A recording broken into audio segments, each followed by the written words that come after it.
La etiqueta. La cría de onza soltó el biberón y se tendió sobre el lomo levantando las garras. Lanzó un suave maullido. «¿Quiere que la mimen?», dijo Elizabeth Gellman. Malcolm tendió la mano y le acarició la panza. El cachorro se revolvió y le mordió los dedos. Malcolm gritó. «A veces hace eso», explicó Gellman. «Dodge, mala, ¿esas son las maneras de tratar a nuestro distinguido visitante?». Alargó el brazo y cogió la mano de Malcolm. «No tienes herida, pero lo limpiaremos de todas formas». Eran las 3 de la tarde y se hallaba en el laboratorio blanco del zoológico de San Francisco. Elizabeth Gellman, la joven jefa del departamento de investigaciones, lo había citado para darle el resultado de los análisis, pero el informe tuvo que postergarse porque era la hora de comer de los cachorros. Malcolm los observó mientras alimentaban a una cría de gorila, que escupía igual que un bebé humano, a un koala y por último el precioso cachorro de onza. «Lo siento», se disculpó Gellman. Lo llevó a un lavabo empotrado en la pared y le enjabonó la mano. «He pensado que era mejor hacerte venir ahora que los empleados del zoo están en la reunión semanal». «¿Y eso por qué?». «Porque el material que nos enviaste es muy interesante, Ian. Muy interesante». Gellman le secó la mano con una toalla y volvió a examinarla. «Creo que sobrevivirás». «¿Qué has averiguado?», preguntó Malcolm. «Habrás de reconocer que es muy sugerente. Por cierto, ¿proviene de Costa Rica?». «¿Qué te hace pensar eso?», dijo Malcolm con la mayor naturalidad posible. «Los rumores que llegan continuamente sobre la aparición de animales desconocidos en Costa Rica. Y esto es, a todas luces, un animal desconocido, Ian». Salieron del criadero y pasaron a una pequeña sala de reuniones. Malcolm se desplomó en una silla y apoyó el bastón en la mesa. Gellman dejó la habitación en penumbra y encendió un proyector de diapositivas. «Bien, aquí tienes un primer plano del material original antes de iniciar el examen. Como ves, consiste en un fragmento de tejido animal en un estado muy avanzado de necrosis. El tejido mide 4 por 6 centímetros. Lleva pegada una etiqueta cuadrada de plástico de 2 centímetros de lado. La muestra de tejido se cortó con un cuchillo y no muy afilado». Malcolm asintió. «¿Qué utilizaste, Ian? ¿Tu navaja de bolsillo?». «Algo parecido». «Bien. Empecemos por la muestra de tejido». Cambió de diapositiva. Malcolm vio una imagen microscópica. «Esto es una sección histológica ampliada de la epidermis superficial. Esas brechas irregulares son las zonas donde la alteración necrótica ha erosionado la superficie de la piel. Pero lo interesante es la disposición de las células epidérmicas. Habrás notado la gran densidad de cromatóforos o células pigmentarias. En la sección transversal se aprecia la diferencia entre los melanóforos aquí y los halóforos aquí. La estructura global hace pensar en un lacerta o un amblyrhynchus». «¿Un lagarto, quieres decir?», preguntó Malcolm. «Sí», contestó Gellman. «Parece un lagarto, pero se observan algunas incoherencias». Tocó el lado izquierdo de la pantalla. «Fíjate en esta célula que hay aquí. La que vista en sección presenta un fino anillo alrededor. Creemos que es músculo. El cromatóforo podía abrirse y cerrarse, lo cual significa que el animal cambiaba de color como un camaleón. ¿Y ves aquí esta gran forma oval con una mancha clara en el centro? Eso es el poro de una glándula olorosa femoral.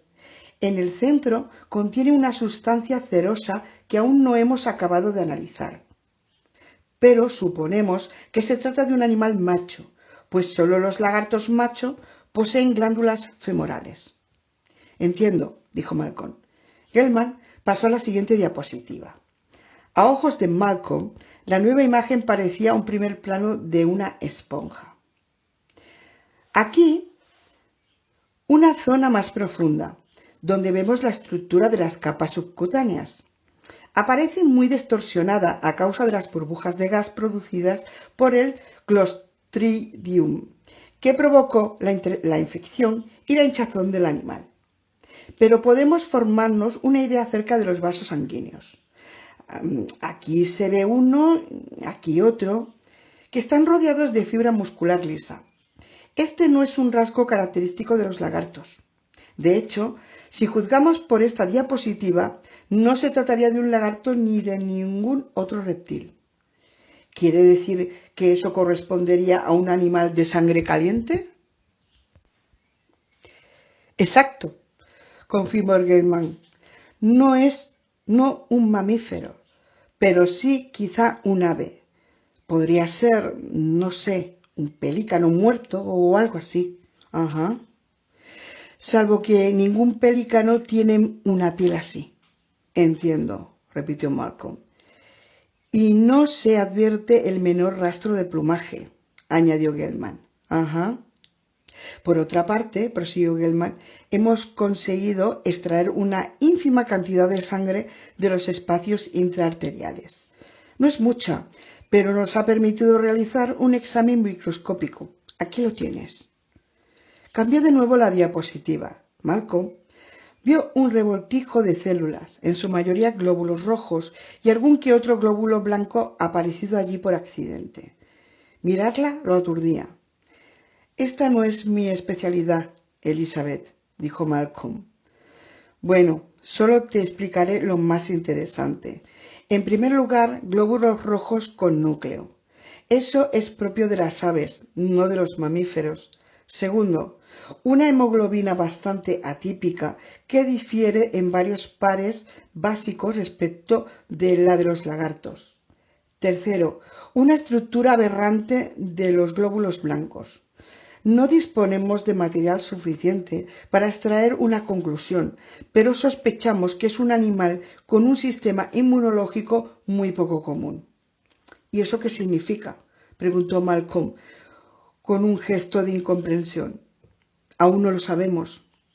Y la muestra no nos proporciona la información necesaria para averiguarlo. Por cierto, ¿podías conseguir más material? Es posible, respondió Malcolm. ¿Dónde? ¿En el enclave B? Malcolm la miró desconcertado. ¿El enclave B?, repitió. Bueno, eso es lo que aparece grabado en la etiqueta. Gelman cambió la diapositiva. Te diré, Ian, que la etiqueta es también muy interesante. Aquí en el zoo marcamos animales continuamente y conocemos las marcas comerciales más corrientes de todo el mundo. Nadie ha visto antes una etiqueta como esta. Aquí la tienes, aumentada 10 veces. El objeto real es aproximadamente del tamaño de una uña. La superficie externa es de plástico uniforme y va sujeta al animal mediante una grapa de acero inoxidable recubierta de teflón. La grupa es muy pequeña, como las que se utilizan para las crías. ¿El animal que viste era adulto? Eso parecía.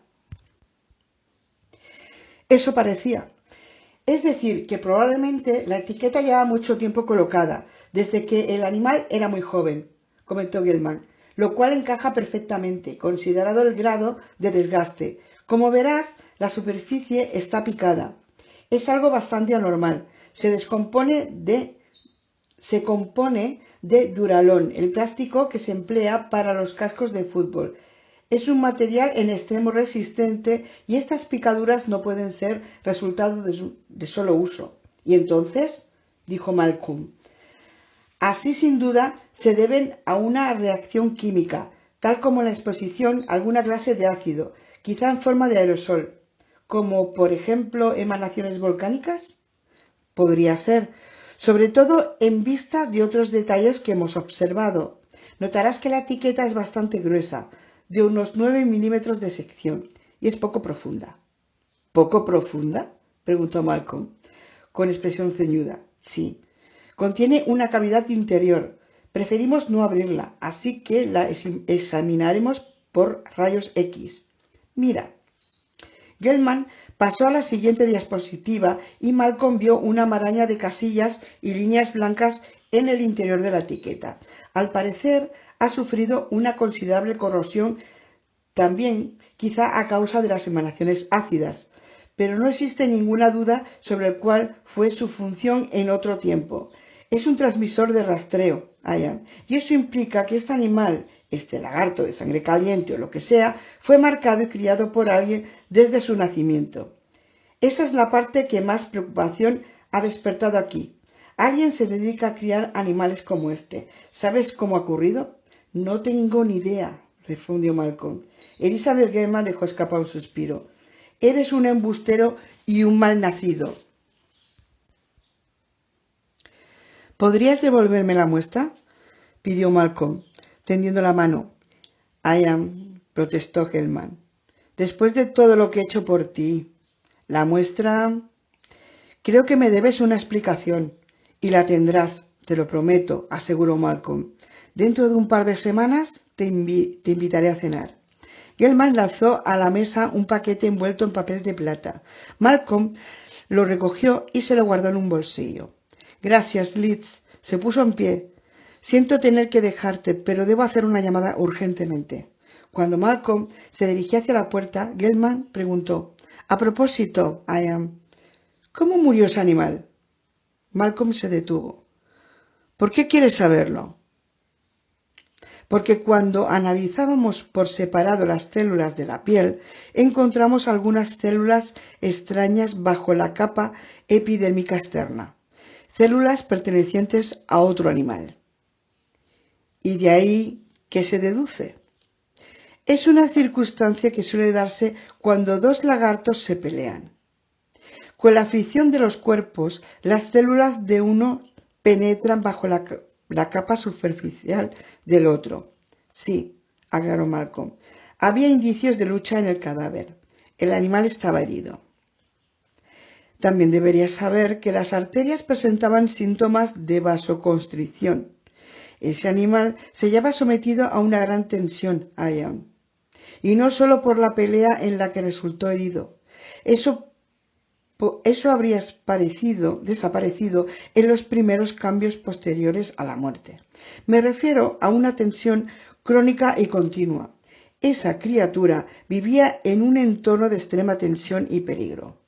Entiendo. ¿Cómo es posible que un animal marcado tuviese una vida tan tensa? En la entrada del zoológico, Malcolm se volvió para comprobar si alguien lo seguía. Y a continuación se acercó a un teléfono público para llamar a Levin. Salió el contestador. Levin no estaba. Muy propio de él, pensó Malcolm. Siempre que se lo necesita, desaparecía. Probablemente había ido otra vez a recurrir contra el embargo del Ferrari. Malcolm colgó el auricular y se encaminó hacia su coche.